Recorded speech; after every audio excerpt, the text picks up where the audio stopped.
So today I wanted to start the first part of the series about friendships, toxic behaviors in friendships. That's been a big area of interest according to the videos and the followers and the comments that I've had. So I wanted to delve into part one.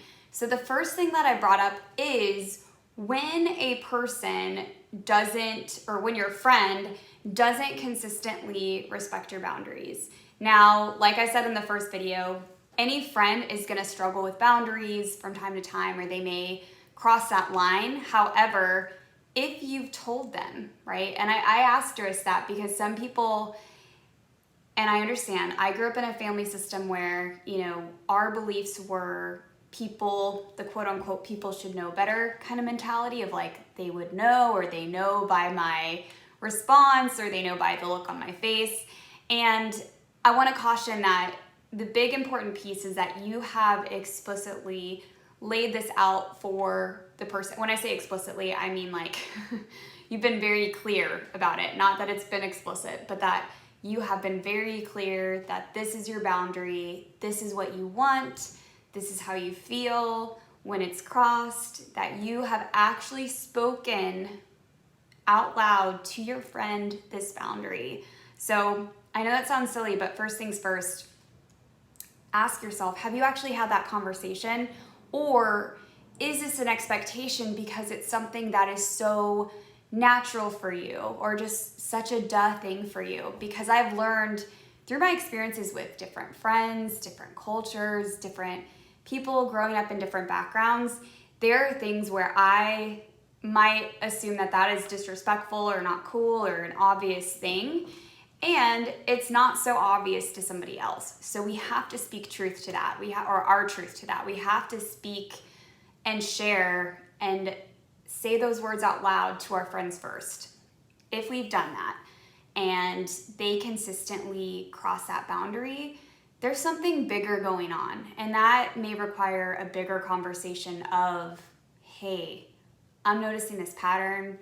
I've shared with you that I don't appreciate it when you do this thing or when you say this thing, and I really need that to change. It really hurts our friendship. It makes me want to pull away. It makes me want to lash out at you. I mean, just speak truth to like how it impacts you and how you want to, like how it impacts your friendship. And if that person isn't receptive to that, I think that gives you information itself, right? If they're not like, oh my goodness, like, let me change that, or yeah, I'm gonna work on that, or even if it's something that's hard for them because it's super not how they believe or how they feel, them showing that they are making an effort and actually putting action to that and how they're gonna work towards being able to better respect that boundary of yours. If they respond in defensiveness, or, like or they're just appeasing you and they say, yeah, I'm sorry, and then they just continue to do it in their actions, that tells you information itself, that this may not be a person that you can be as close with as you're hoping to be. And I know that that sucks, but if you've had the first conversation and you've shared with them your boundary, and you've had the second conversation if they struggle to follow that boundary, and you've shared with them how it impacts you, how it, how it shows up in your friendship and how it impacts it, then it is fair that you create distance in that friendship, or that you evaluate how close you can be with that person. Now, I'm not an all or nothing type of person or friend. I don't think that, if somebody disrespects one of your boundaries, that we completely cut them off. I mean, of course, it depends on what that boundary is, right? Like if it's something super unsafe, then maybe cut off does make sense. However, each situation and each person and friendship, you're gonna have to take in context. How close can I be? Is this boundary only crossed in these certain situations? So like if it's situational, like they only do it around certain people, they only do it around certain places or events, then maybe it's just that you do not participate in those events with them. Maybe it's something around them drinking, so you don't go to bars with them. Maybe it's just around a certain person in their life that they behave differently, so you don't engage or like hang out with them around that person. Try to be as contexted, that's maybe not the word I'm looking for. Try to be nuanced. I don't know if that's the word either. I hope you're laughing along at home as I look at my coffee, I'm like, somehow my coffee will bring the word to my mind. Maybe nuanced is close, at least, that you're trying to make these boundaries and your response as neutral and nuanced as possible. What we don't want is retaliatory consequences. I think that's when boundaries, or like the consequences of boundaries, can start to look like the other person is actually trying to hurt or retaliate, or the other person might be like, you're being super dramatic, which they may say when you are setting totally normal boundaries, by the way. That may still happen. And I think for yourself, you just may have to ask yourself, like, does my consequence actually match the boundary? Am I trying to be nuanced where it's about this situation or this place, or just not being as close to this person as I want to be, as I hoped we would be, and letting that be what it is without total cutoff? Because I think total cutoff tends to be a bit extreme, and it can be retaliatory and not coming from a healthy space. So each situation we have to look at and say, what makes sense where I'm still protected and I connect with this person in the ways that's safe? Because if they truly just struggle with that one boundary, I mean, there's other parts of them and ways that you're probably likely able to connect with them. And I do encourage us to try to connect with people and all the parts of them that are safe, all the parts of them that are good, and to bring that out in people too, because I think that that's how we create nuance in this, and we don't just write people off because they're in struggle in one area. None of us would like that. We all have our areas we struggle with, myself included, and I don't think any of us would have friends if it was based on like, hey, you have an area of struggle in this area, so therefore you don't have a friendship at all, right? So let's step away from that all or nothing thinking. Let's also not just let something happen over time and like build resentment and frustration, right? And I think the best thing that we can do is to be nuanced, is to really consider what matches the situation and keeps me safe, because it is important that we do keep ourselves safe and that there are consequences that, quote unquote, match the crime. The second part of this, if your friend is struggling with this toxic behavior, or, I mean, again, what we feel is toxic, if they're struggling with being defensive, to know to expect that to an extent. Like when we set boundaries, it can be really hard for even really good, healthy people. And to expect that, like, for the most part, most people struggle to say, hey, cool boundary. Like it's hard for them to hear that information. And so I want to share that, because as you go through this journey, I want you to be prepared and equip yourself with that, and saying like, they probably won't respond well when I set a boundary, initially at least. And even a good friend might come back and say, hey, like, sorry, I thought about it. I totally want to help you with that, or like meet you in that.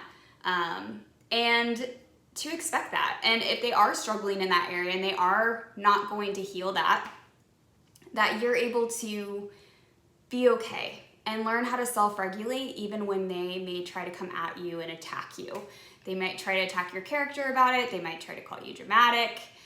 To just know that it's okay to have boundaries, and it's okay to feel differently than other people. I mean, again, one of the true things that we see in healthy relationships is that ability to maintain closeness even when we feel differently. I mean, that's the big part. Like, if we just maintain closeness when we feel the same, that's not true intimacy. That's not true, like, closeness with that person. It's actually when we disagree. So to know that, like, you get to disagree and they also get to have their response, like, even if it's not what you're hoping it will be. It just gives you information, and you don't have to change how you are to agree with them.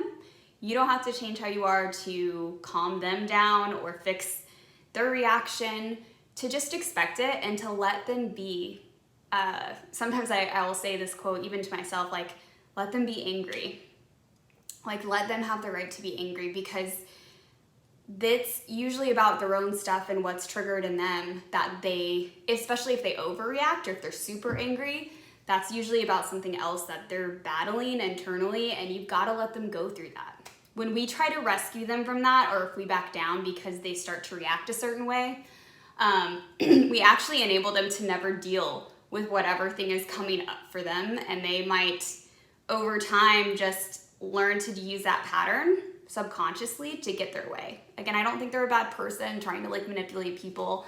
I just think that when something works, it works. And so people end up using that type of behavior to go about their life, because I guess simplifying this down a lot, it works.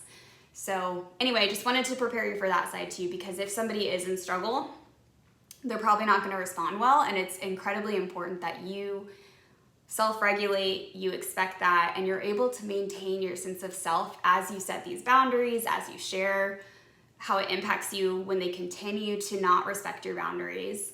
And to know that like you get to have boundaries, even if they think your boundary is a total farce, even if they're like, this is a joke, like, why do you have this boundary? I don't care about this boundary. That's how a lot of people will say. They'll be like, I don't care. You could do that to me. And you're just like, well, that's not how I feel. It's not about how you feel. It's about honoring how this makes me feel and how like I need this from you. And sometimes our boundaries change. Sometimes as we grow and as we heal, like we actually do have more flexibility. Things don't impact us in certain ways.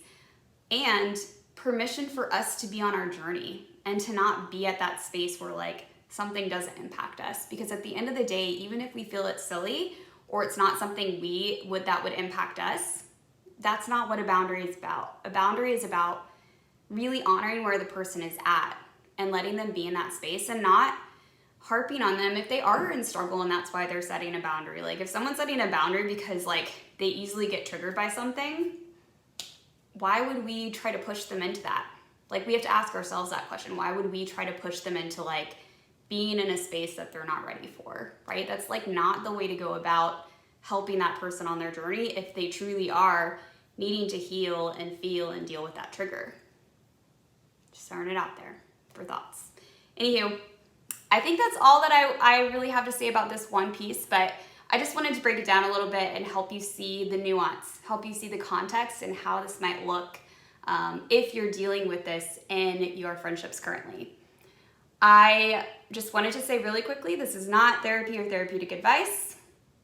Just throwing it out there. So if this is something that really resonates, I highly recommend seeing a mental health professional. And it means the world to me that if this topic and the things we talk about are important to you, please, please, please subscribe, leave a comment. I'd love to interact with you. Otherwise, I hope you have an amazing day. Bye, y'all.